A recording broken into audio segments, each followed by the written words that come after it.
Afternoon friends, আমি এখন আপনাদের সামনে হাজির হয়েছি। সকালে যা যা কাজ সেগুলো করে স্নান করে তারপর এখন খাওয়া দাওয়া করলাম, একটু ছাদে যাব এখন। তাহলে চলুন, চলে এসেছি আজকে ছাদে ভিডিও করতে। আজকে আমাদের ছোট ছাদ, আপনাদের ঘুরিয়ে দেখাই, পরে আবার কখনো কোনো দিন বড় ছাদ ঘুরিয়ে দেখাবো।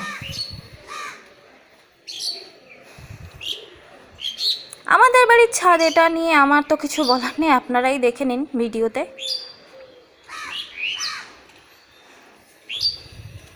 এই সব মানে গাছগুলো দিদি আর মা লাগিয়েছে। ধর আমি আসি না ছাদের ওপরে, খুবই কম আসি, মানে আমার কাছে ছাদের ওপর ঘোরা মানে বিশাল ব্যাপার।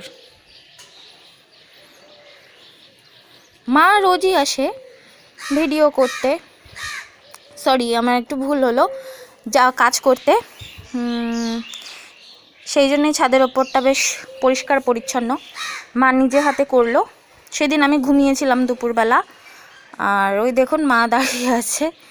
এখন ছাদের ওপরে এসেছিল জামা কাপড় ঠিকঠাক করে মেলে দিতে।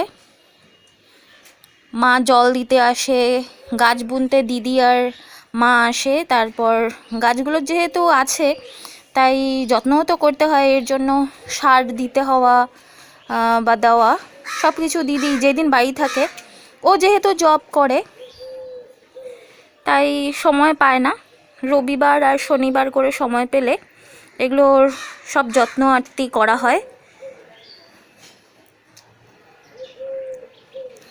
এটা আমার পছন্দের একটা গাছ, এটা রাই গাছ না মা? হ্যাঁ মা বললো রাই গাছ। তো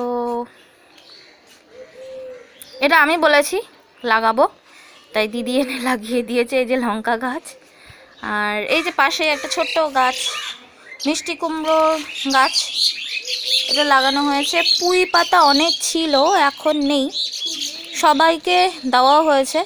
কি বলছো মা, কি বলছো?